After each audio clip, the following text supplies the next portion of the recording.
So which is the best Javelin or class in the game? I wouldn't be the first to cover this particular topic, talking about which out of the classes of Javelins is the outright best and strongest. Also, which one should you main? And also which one am I personally going to be playing too. There are a few videos out there on this topic, but most of these videos were done before players really got to play in the demos and such, and got to experience these classes for themselves. Basically, we know more now than we knew back then. But why should you listen to me? Well, during previous EA playtests, the VIP demo and free demos, I've been able to get a solid amount of playtime on each of the Javelins, not only experiencing them mid-game for the demo, but also early and end-game at events and playtests, playing with some Masterwork perks and builds. If you want the answer to the strongest Javelin, the answer is pretty simple, it's the Storm. We can even go over the Storm first out of the 4 Javelins, so you can understand why that's the case. The thing that Anthem has really nailed in their game is their class design and how differently each of the suits should play. So we'll go over briefly describing each of these Javelins, but more specifically looking at their playstyles, examples of endgame builds that you could try and run yourself, and ultimately what they bring to the table. My name is Ryan Central, you can sub for more Anthem content, and we have an Anthem giveaway going on at the moment, links in the comments. There will be a lot of people that will come to this video not sure what Javelin to main, so if you have a good idea on what you want to main, put it down in the comments below and explain why. The more information we have on all of the Javelins, the better, and the more helpful we can be. The term we're looking for in Anthem is Javelins, and there's 4 Javelin suits that provide different abilities, passives, and playstyles. As promised, we'll start with the Storm. Why is it one of the strongest Javelins? The Storm is all about flying in the air, hovering above your targets, and dealing damage from a distance. To be clear, all Javelins fly at the same speed, but some are more agile than others. The Storm is pretty good in that regard, but the main thing that stands out for the Storm against the other Javelins is that you can hover for a lot longer, and I mean a lot longer, than the Ranger, Colossus and Interceptor. But not only that, your shields regenerate at a much faster pace whilst you're in the air. So effectively, your playstyle is to stay hovering in the air above targets, shooting down at them. Storms also command control of most of the elements in game. To quickly go over that, there are 4 elemental effects in the game: fire, ice, electricity, and acid. There are also abilities that don't have an elemental effect at all, but every single ability that the Storm has provides an elemental debuff. It just doesn't have any for acid abilities, meaning that you can make the most out of various effects in the game and even create builds surrounding them. For example, making an Ice Storm build, using the Chaotic Rhyme, which after freezing an enemy it increases the damage that your other ability slot does by 125% for 20 seconds. Mixing this in with the Amulet of Winter component, which when you apply the ice effect to a target, it increases weapon damage by 20% for 20 seconds, meaning the more you freeze, the more damage you ultimately do. The Storm strengths come from the abilities that it provides, not only with different elements as I just went over, but also priming and detonated abilities. I'm not going to go over the combo system here,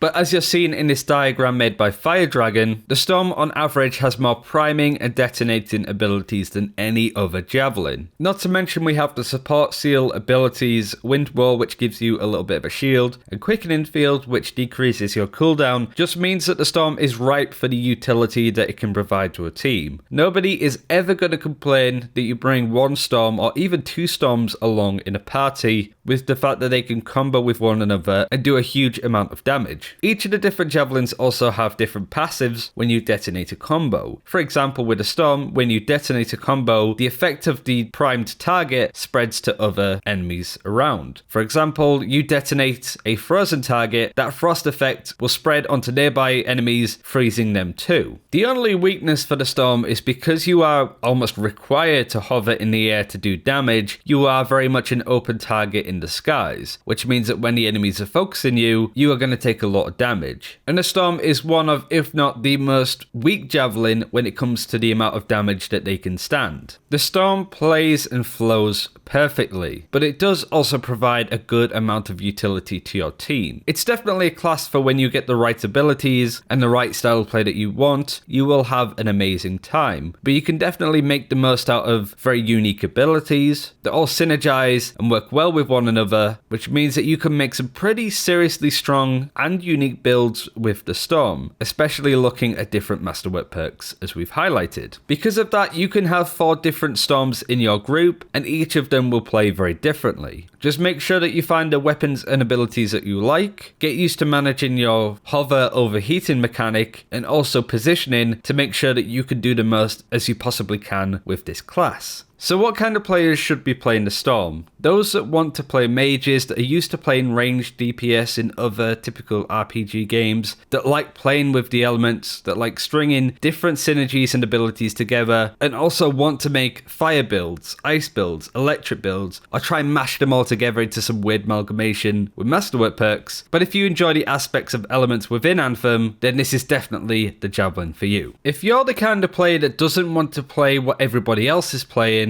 then skip the Storm, as it's not only looking to be the most powerful, but also the most popular. The Storm shares a lot of similarities with the Ranger, who is the most generic but still one of the strongest and best Javelins in the game. When it comes to movement mitigation and just general feel of the Javelin, the Ranger is certainly sat right in the middle in a lot of different fashions. He can double jump, he's very agile to move around, and also can take a bit of a pounding himself. It's quite easy to overlook the Ranger when it comes to being your future main, but certainly the more that you play it and the more that you learn about the abilities present to you, I feel the more fun that you're going to have with them. Much like the Storm, the Ranger has a range of different elements, primers and detonators that they can use, meaning that you can string together some pretty exciting builds. The grenades especially, whilst they're fairly straightforward in their uses, are incredibly fun and rewarding when you manage to get those nice shots in. One of the more interesting things about the Ranger is that his melee ability actually primes his target with electricity, meaning that you can melee an enemy, prime them, and then detonate it with a frag grenade, seeking missile, and the like. And the combo effect for the Ranger is that the target that you detonate a combo on will take critical damage. So really good for doing a lot of damage to a single target, such as an elite mob or maybe even a boss. But just because some of the weapons and abilities feel very vanilla for the Ranger doesn't mean that the Masterwork perks do as well. In fact, some of them are pretty spicy. Avenger's Boon, which is an upgraded pulse blast, when you hit an enemy with this ability, it increases your melee damage by 110% for 20 seconds, meaning that you can run a bit of a melee build like I'm showing you on screen. Mixing that with a Vanguard's badge component, where if you perform a melee kill, it restores 20% shields. So you can run this kinda tanky, high damage up close Ranger and have a lot of fun there. And it is easily one of the most fun endgame builds that I got to try. I feel it's incredibly important to either have the Storm or the Ranger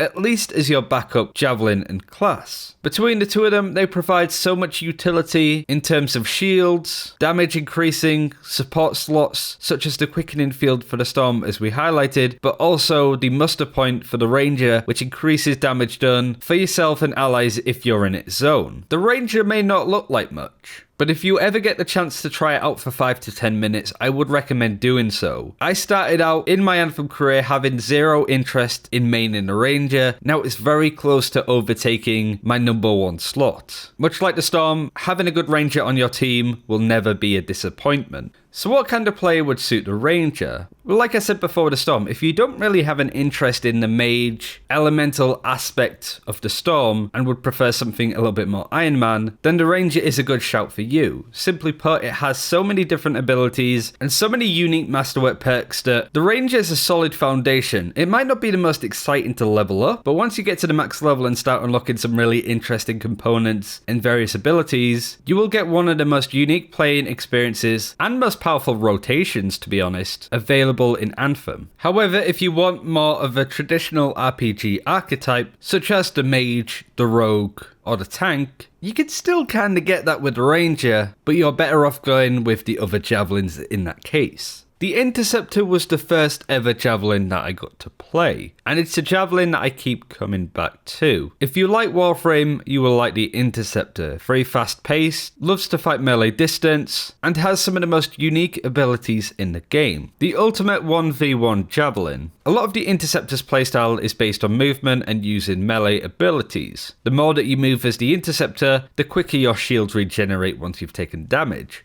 But unlike the other Javelins, your melee ability as the Interceptor can keep going on and on and on. There's a bit of a cooldown for using melee weapons for the Ranger, Colossus and Storm, whereas the Interceptor can keep that fluid motion going on for as long as he wants. Mixing your melee abilities in with stuff like the Spark Dash, which charges at a target. Granted, I know that ability was broken in the demos. When it works, it really works. But out of all of the other Javelins, again looking at this diagram from FIredragon, you can see that the Interceptor doesn't bring as many elements nor primers and detonators than other heroes, which can often leave the Interceptor overlooked. But there are still certain builds that the Interceptor is incredibly strong at. Whilst it seems to have less primers and detonators, all of the other abilities that don't provide those effects, in general just do a lot more damage, meaning that abilities like the Plasma Star, Wraith Strike, and Search and Glaive, when these abilities are used against bosses or targets that are very difficult to prime and combo against, the Interceptor is amazing at killing them quickly. The combo effect that the Interceptor has is that when they detonate a combo, they get an aura of the status effect that was applied. For example, you detonate a target that was frozen, you get a frost aura that surrounds you, and as you're doing melee damage, you will freeze those targets too. Your support system ability is a target beacon, which increases the damage that the specific enemy takes.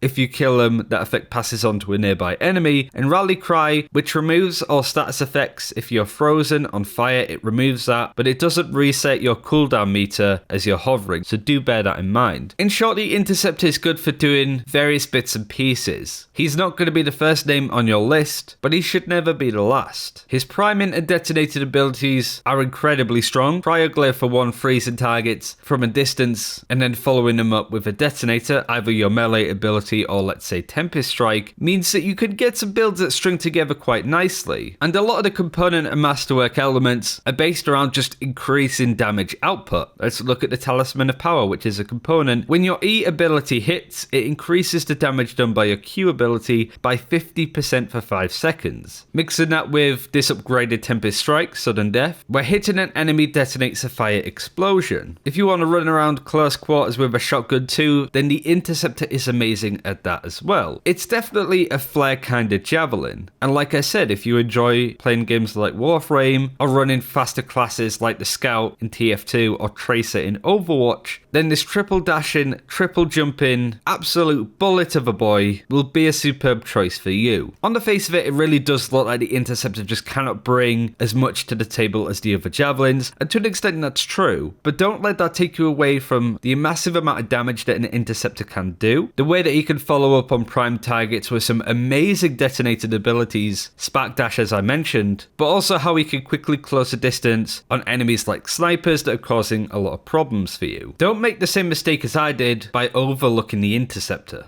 If you are the kind of player that loves agile heroes, being able to go off your own and have little micro engagements, fighting enemies 1v1 with a plethora of different abilities that flow together so nicely you feel amazing when playing it, then the Interceptor is for you. If you prefer something a little bit slower but with a little bit more of a punch, with explosions and elemental abilities, then maybe go somewhere else. And last but certainly not least, we have the Thick Guy Save Lives Colossus, which is fairly easy to understand how the Colossus plays. It's the big boy tank, the big boy hard hitter. You are definitely not the most agile class, and a lot of your weapons and abilities are slow winding, but incredibly powerful. It's worth adding for the Colossus they can use autocannons and grenade launchers, which none of the other Javelins can. However, they cannot use any form of mini pistol, whereas everybody else can. The playstyle of the Colossus is slow, but it's incredibly precise. Abilities from your ordnance launcher slot for the most part take a long time to get set up for you to prepare to throw out that damage, but you can bet that once you get those hits in, you will do a tremendous amount of DPS. The combo effect that the Colossus provides is more AoE damage in a space, and with the abilities that the Colossus has present, he's incredibly good at doing a lot of damage in a very focused area. Unlike the other Javelins, however, the Colossus doesn't have shield health, not in the same way at least. For the Ranger, Storm and Interceptor, their shield health just goes on top of their normal armor health, right? But for the Colossus, you are not given that luxury. Instead, you need to make use of the shield that you have. And you bring that up by pressing the dodge button, as the Colossus can't dodge from side to side, and he also can't double jump, or triple jump definitely, like the Interceptor and Ranger can. Certainly from my experience playing the Colossus, it's the most precise. You cannot make any mistakes with the Colossus or you will die more than any other Javelin, which seems almost counterintuitive considering that this is the tanky boy. But with that, it provides its own skill curve, survivability, and also being able to put out a lot of damage. Positioning, ability usage, and the loadout that you have become incredibly important, and if you don't have the right loadout, you will die a lot of the time. There's no way to go about it. There's been a lot of talk of whether the Colossus will enter the game underpowered, therefore may get more buffs. So if you did enjoy playing the Colossus at the demo but still felt a little bit weak, or you were perfectly fine with it, then you are going to have a great old time, as the Colossus is looking to be maybe made a little bit stronger. It's hard to say at this point. It provides a balanced amount of priming and detonating abilities. Priming abilities like the Firewall Mortar and the Flamethrower are tremendous in terms of setting up targets for combos, but also your support gear provides a lot of utility for you and your team. You have Battle Cry, which acts as a form of taunt, focusing the enemies onto you, and also Shield Pulse, which is a damage mitigating ability, giving you and your team a little bit more damage reduction. The Colossus is the Javelin that I want to main, and I spent probably the most amount of time trying to get my head around running this class. But this is what I mean. Whilst I thought the Colossus might be better suited for me, I'm having a ton of success and fun with both the Ranger and the Interceptor. The Storm is great for anybody, but I was definitely surprised at which other classes really complemented my playstyle anyway. So for the Colossus, you need to have a keen eye for keeping yourself alive, that you've been used to playing other tanky classes in other games, World of Warcraft, Overwatch for example, but do bear in mind that the Colossus isn't strictly just a tank definition in an RPG. It does provide a lot of damage, and you can't tank and mitigate damage often in the same ways as other games. So this is very much for the class that doesn't care about being agile or fast or zippy. They just want to be put into the fight, go head to head against some of these big monsters, have a lot of the damage focused at them so they can mitigate it, but those that really like the challenge of keeping themselves alive under a lot of pressure whilst also outputting a metric ton of damage. I think from the get-go, the Colossus is going to be the most challenging one to pick up and get as much effective use out of them as the other Javelins, but that in itself might be enough to entice you to that kind of challenge. I know it does for me, so again, have a play. It might perfectly suit the way that you play games. And that goes over all four of the Javelins in the game, and basically the kind of player that you need to be successful at these kind of heroes, but also if you have a rough idea on your preferred playstyle, which one suits you more. Having a good Storm or Ranger as backup is never going to be a bad idea. Thank you very much for watching. As I said at the start of the video, do let me know who you intend to main, and I'll see you soon.